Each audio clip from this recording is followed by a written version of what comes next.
In the darkness of space, the team of aliens hovered near the target vessel, confident in their cloaked presence. They were seasoned operatives, masters of silent theft across countless systems. Known for their precision, they took pride in their talent for extracting prized artifacts from any species in the galaxy.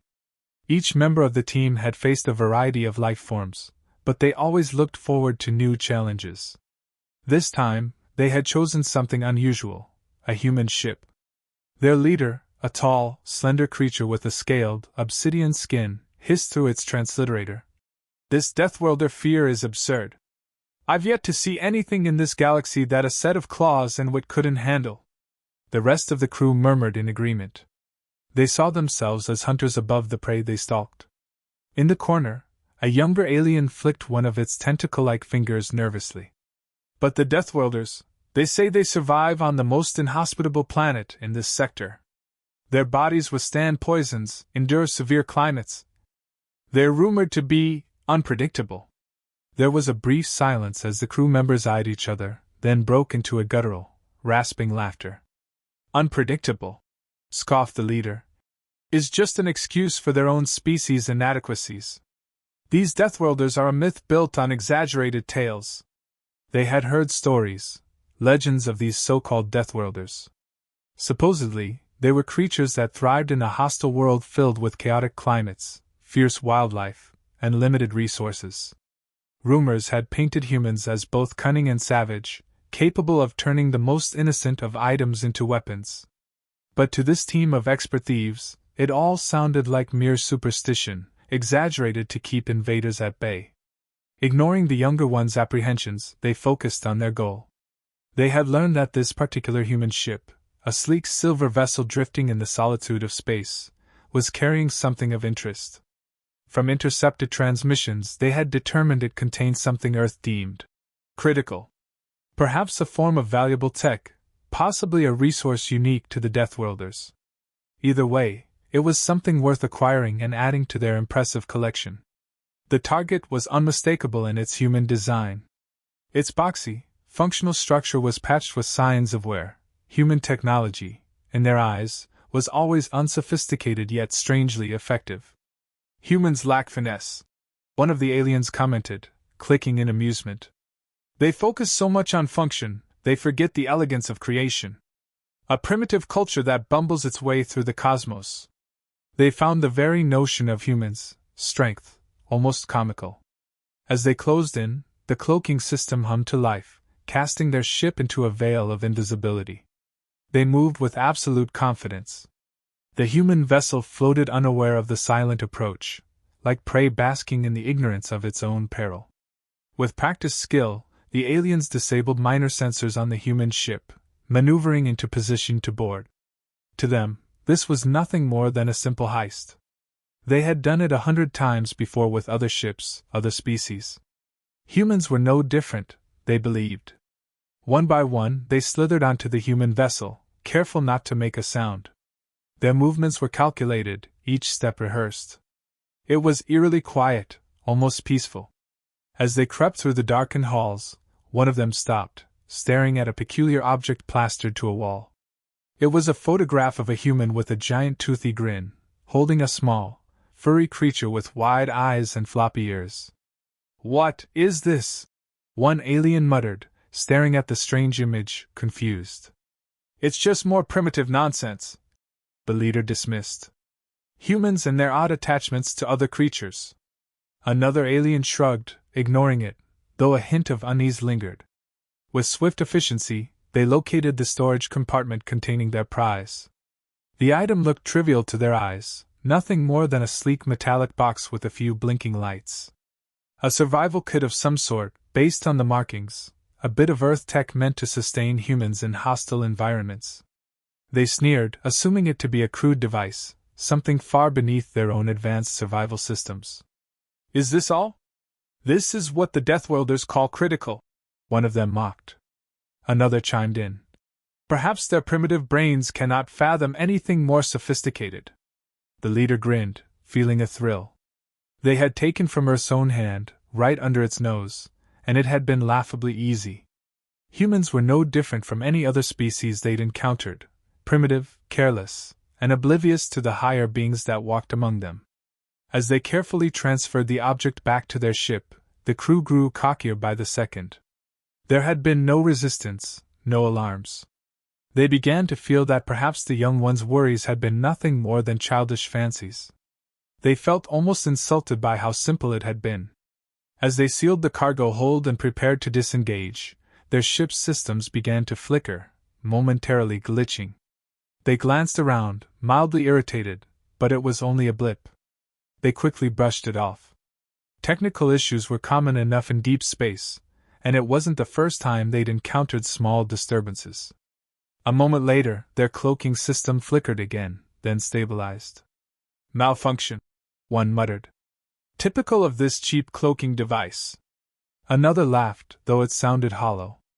Despite their bravado, a faint tension threaded through the air as they drifted away from the human vessel. The theft had been successful, but they felt a prickling sensation along their skin, like something watching from the void. Each glanced over their shoulder, but saw only the empty, endless expanse of stars. Yet, as they began to retreat into the darkness, a strange unease settled over the crew. Their leader brushed it off, but the feeling lingered, nagging at the edges of their minds, whispering that this heist had been far too easy. After all, the tales of Deathworlders were just that, weren't they? The team slinked through the quiet halls of the human vessel, carrying their prize, a small, unremarkable box with a blinking red light. It appeared to be little more than an Earth-made piece of survival gear, something they considered laughably inferior to their own technology. It felt almost insulting to steal something so trivial, but a job was a job. As they moved back to their ship, they noticed other peculiar objects in the humans' quarters. A sticker on the wall read, "Keep calm and carry on." An odd phrase they didn't understand, paired with a little drawing of a human with a determined expression. Another image showed a human standing on a mountain, arms outstretched, looking victorious over the landscape. "Humans and their strange attachments," muttered one of the crew, clicking in quiet amusement. "This is what they consider inspiring?" Their leader dismissed it with a snort. "They're an irrational species. Always so sentimental, even in the face of danger." Yet, as he glanced at the sticker, he couldn't quite shake an odd, nagging feeling of unease. They made their way to the exit and re-engaged the cloaking system. The ship flickered into invisibility, and they prepared to leave undetected. But just as they began to depart, a series of small lights on their control panel started to blink erratically. The ship's main engine gave a shudder, and the cloaking device sputtered, flickering on and off before stabilizing. The crew exchanged nervous glances, their confidence momentarily shaken. "System glitch," one of them grumbled. "Probably from the interference on that primitive ship." The leader waved it off, laughing.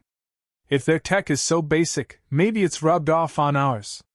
Don't tell me you're starting to believe in the Deathworlder myths now?"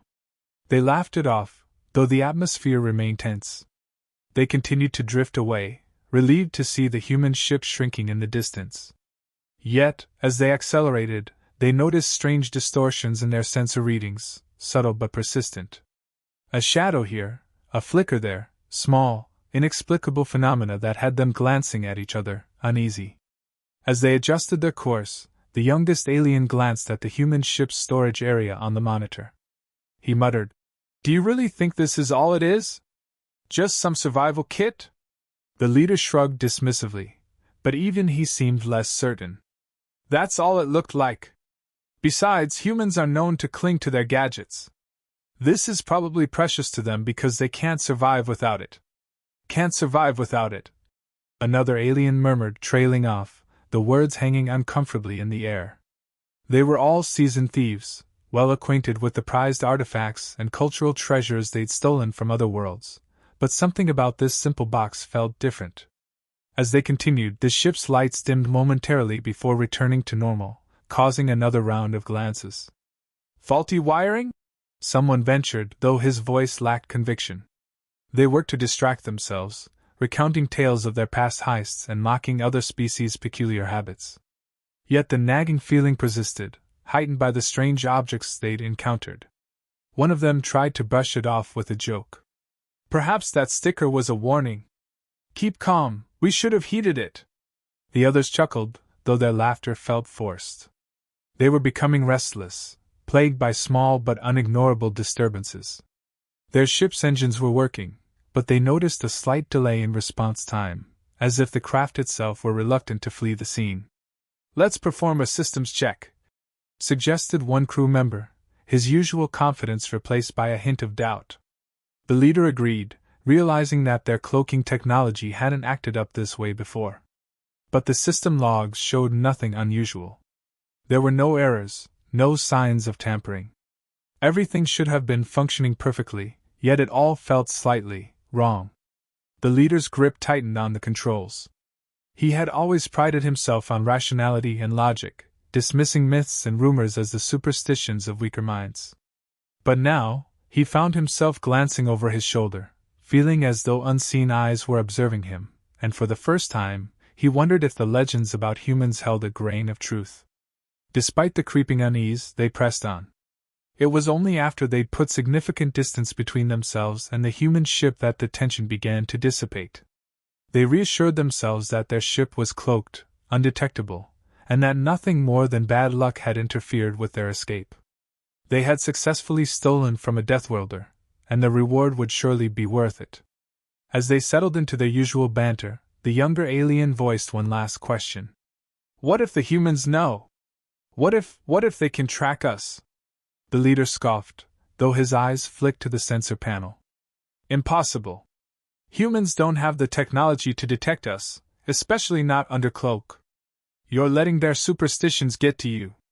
Deathworlder or not, a human is still just human. They all nodded, though the silence that followed was telling. Each member was now too aware of the mild but persistent malfunctions, the strange messages on their screens, and the strange feeling that their prize was more significant than they'd thought. The human returned to his ship and, with a quick scan, noticed the missing box. A flicker of irritation crossed his face, but he didn't panic or waste time. With precise, practiced movements, he accessed his control panel and activated a suite of tracking systems. He examined data from each sensor, running diagnostics with a speed that spoke of both experience and preparedness. He paused, taking in the minor anomalies, traces of energy left by a cloaking device, faint distortions in his ship's system logs. It was all he needed. With calm determination, he brought up the necessary tools, a series of beacons and signal enhancers that, to an alien eye, might look like basic equipment.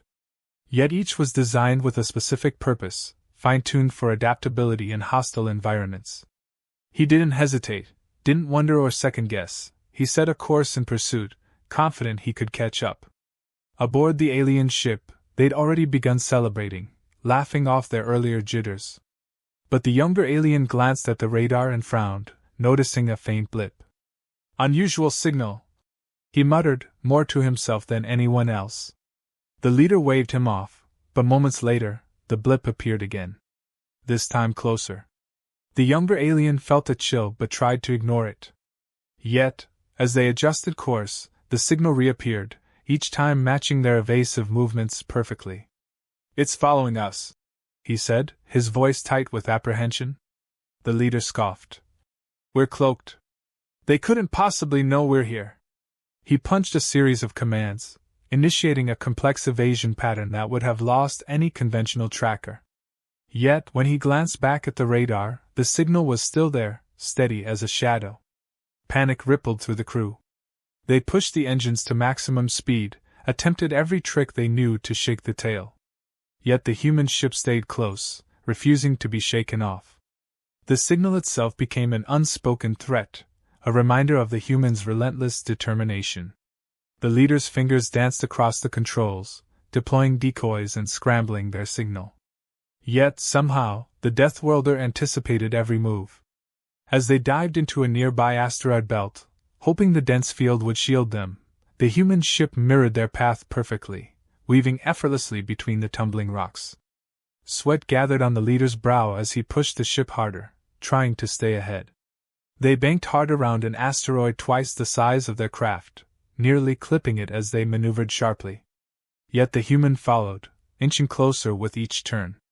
The alien crew felt the walls closing in, every maneuver failing to create any distance. "Impossible!" one of the aliens spat, eyes wide with fear. "How can a Deathworlder pilot like this?" They'd seen skilled pilots before, but the human was unlike any other. He seemed to read their intentions before they'd even acted, navigating as though he were part of the chaos itself. The human, watching from his cockpit, noted each move with clinical focus. He adjusted course almost instinctively, using calculated bursts of speed and precise timing. His ship wasn't the most advanced or the fastest, but he pushed it to its limits, forcing it to dance in sync with the alien craft's erratic path. He grinned, aware of the pressure he was building on his quarry. On the alien ship, tension mounted. The youngest alien, eyes darting between the radar and his crewmates, whispered, "They're relentless. It's like they know no fear." The leader's confidence was crumbling, his mind reeling with frustration and disbelief. They had underestimated the human, assuming that the so-called Deathworlder stories were exaggerated. But now, confronted with a pursuer who seemed unbreakable, the tales took on a grim reality. He barked orders to the crew, each command a desperate attempt to regain control. Another alien suggested they drop the stolen item, hoping it would distract the human. But the leader snapped back. "No! We've come too far." His pride wouldn't allow him to abandon their prize, even as fear gnawed at his resolve. Their ship's systems began to strain, warning lights flashing across the control panel. The evasive maneuvers were taking a toll, but the human pressed them further, relentless, like an unyielding predator closing in on wounded prey. The crew began to whisper among themselves, doubts blooming into full-blown panic. With nowhere left to hide, they considered their last resort, an emergency hyperjump. It was risky, unpredictable, and dangerous in their current condition, but the alternative was equally grim. The leader hesitated, then slammed his fist down in decision. They would jump, anything to escape this human and his terrifying persistence. As they prepared for the jump, the human anticipated their move. His systems pinged with the telltale energy readings of a hyperjump prep. Acting swiftly, he deployed a small device designed to destabilize nearby energy fields, throwing off the aliens' coordinates and disrupting the jump sequence. Their systems sputtered and failed, the hyperdrive shutting down in a haze of sparks and alarm lights. The alien crew stared in horror, realizing that their last escape option had been neutralized. Trapped, with no moves left, they were forced to face the reality they had been desperately avoiding. This was a fight they couldn't win. The leader, now visibly shaken, finally understood what the word, Deathworlder, truly meant. It wasn't just a label, it was a warning, a reminder of a species that wouldn't be intimidated, wouldn't relent, and wouldn't stop until the job was done. He slumped in his chair, acknowledging, in silent horror, the price of underestimating a human. The alien crew scrambled to prepare for a final confrontation, their earlier bravado replaced by nervous energy. With nowhere left to run, they hastily arranged an ambush, hoping to catch the human off guard. They deployed energy disruptors around the cargo bay and positioned themselves strategically, ready to unleash everything they had. Their leader moved to the front, determined to regain control and prove that they could still outsmart this so-called Deathworlder. As the human docked with their ship and entered, he walked forward with a calm, steady stride, his face set and unflinching. The aliens braced themselves, expecting any second for him to react to their trap. But he walked through it as if he knew exactly where they'd placed every device, ducking just out of range of the disruptors and sidestepping the concealed weapons with an unnerving precision. The leader called out, attempting to sound confident. "Human! You've made a mistake coming here. You're outnumbered, outgunned." The human paused, his gaze sharp and calculating as he assessed each of them. His voice, calm and steady, cut through the silence. "I think you're the ones who've made a mistake." Something in his tone sent a chill through the aliens. He wasn't threatening them, not in the typical way, but his quiet confidence, the certainty that he was in control, was terrifying. They had dealt with dozens of species, creatures that panicked, bluffed, or postured in the face of confrontation. But this human didn't need to raise his voice or brandish a weapon. His very presence filled the room with tension. One of the younger aliens muttered nervously. We can still negotiate. We have valuable resources. We don't need to fight." The human's eyes flicked to him, stopping him mid-sentence. "Negotiation? After you stole from my ship?" His tone remained even, almost conversational, but his gaze was unwavering, as if he could see straight through them. The alien fell silent, cowed by the intensity of his stare. The human continued, addressing them all. "You've taken something critical. Something that isn't just valuable, it's essential to our people." He gestured at the box they'd stolen, his voice tight with restrained fury. "That device powers life support systems for new colonies in hostile environments. Without it, entire teams could die out there."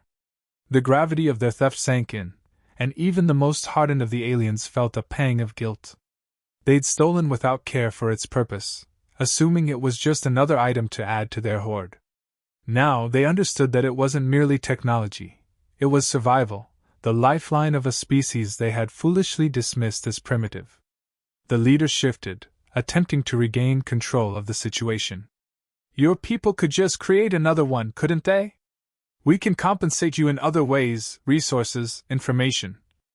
The human's expression didn't soften. "Lives aren't negotiable. You're going to return what you stole." The leader felt his confidence waver, but his pride refused to let him surrender so easily. "And what if we don't? What will you do, human?" He sneered, his voice strained. "You're alone." But the human didn't falter. He took a step closer, his gaze unwavering, and simply said, "Try me."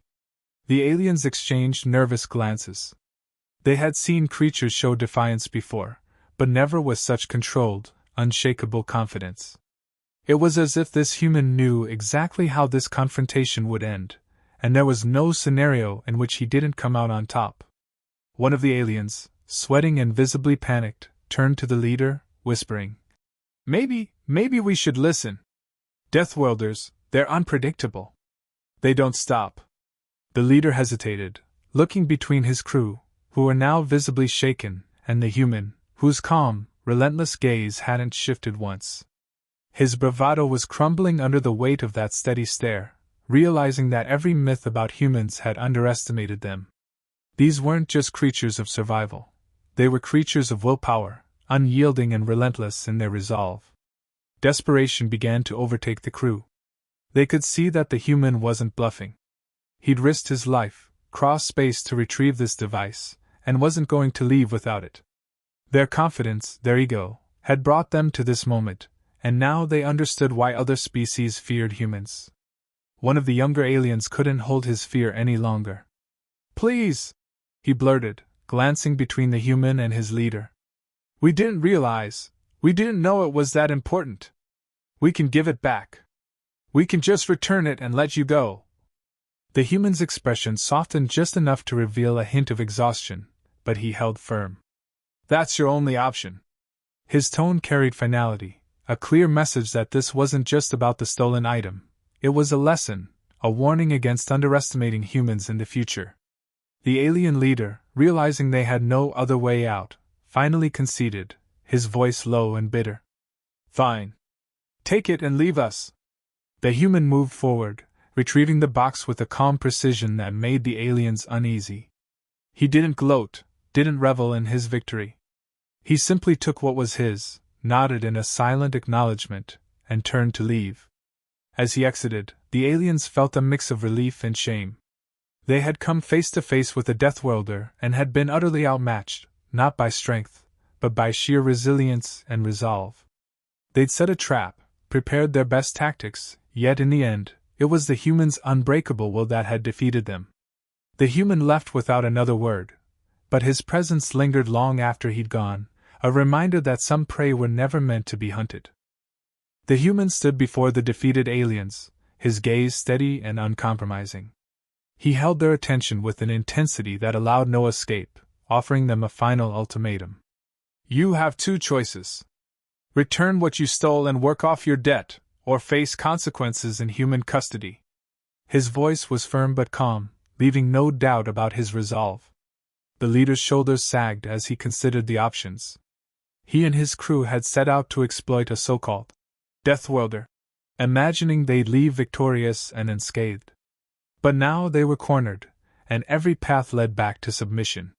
His pride ached at the thought of surrendering, yet the human's eyes held a conviction he couldn't ignore. Seeing no alternative, the leader slowly nodded. "We will work off our debt, human. What is it you require?" The human, showing no sign of triumph or satisfaction, simply explained the task. It was a risky job, requiring them to assist in delivering crucial supplies to a nearby settlement that had been facing hostile conditions. In their damaged state, the alien crew knew it would be a dangerous mission, but one they couldn't refuse. The human placed the stolen items securely in his pack, then fixed each of the aliens with a warning look. "Remember this moment. Humans aren't a species to take lightly. If you'd understood that from the beginning, you'd never have risked crossing one of us." A shiver ran through the group. They knew that his words weren't a threat. They were a reminder of an unbreakable truth, something beyond reputation or myth. This human had backed up every story they'd heard and then some. He'd outsmarted them, outfought them, and never once showed fear. He turned to leave, his steps measured and deliberate. As he reached the exit, he glanced back one last time, his expression unreadable. "Spread the word," he said. "Next time, you won't get a choice." When he was gone, the silence settled heavily over the crew. One of the younger aliens, shaken to his core, muttered, I didn't realize they could be like that. I thought it was just stories." The leader, still recovering from the weight of his defeat, nodded grimly. "We all did. And we were wrong. There's a reason other species steer clear of Deathworlders. They're relentless. Once they decide to take action, there's no stopping them." The crew gathered in the ship's common area, each of them bearing the silent shame of underestimating their enemy. The experience had shattered their illusions of human frailty. They had believed themselves superior, convinced that humans were merely oddities, creatures of a dangerous world but ultimately manageable. Yet this encounter had stripped them of that arrogance. One alien, visibly shaken, spoke up. "What now? Do we just go back to our lives and pretend this never happened?" "No," the leader replied, his voice low and reflective. "We tell others. They need to know that humans aren't prey. They're something else. If others in the galaxy think they can steal from a Deathworlder without consequence, they're making a fatal mistake." Their youngest crew member looked at him, his expression haunted. "So, the legends were true. Deathworlders aren't just strong or clever, they're unyielding. They're not like us or any other species we've met." They sat in silence, each member of the crew turning over the events in their mind, piecing together the chilling reality they'd encountered. The stories about humans, once dismissed as exaggerated, now resonated with a new clarity. It wasn't just the physical prowess or adaptability of humans. It was their moral tenacity, their unbreakable resolve in the face of adversity. This human hadn't been driven by greed, nor fear. He'd been moved by something far deeper, a sense of purpose, of responsibility to his own people, that the aliens couldn't begin to understand. "From now on," the leader said firmly, "we remember this. And we warn others. Humans are not creatures you want to provoke. Their stories aren't just tales, they're warnings." Each alien nodded, vowing to carry the lesson forward. They were thieves, yes, but they understood the power of reputation, the importance of honoring a warning when one was given. The galaxy would hear their story, and others would think twice before crossing a Deathworlder. In the quiet that followed, they felt the weight of their decision to heed the humans' ultimatum. They had been granted mercy, a chance to learn from their mistake and carry the story forward. But they knew that had the humans' patience worn thinner, their fates could have been very different. They finished their repairs in silence, knowing that their journey ahead would be marked by caution, and a newfound respect for the Deathworlders.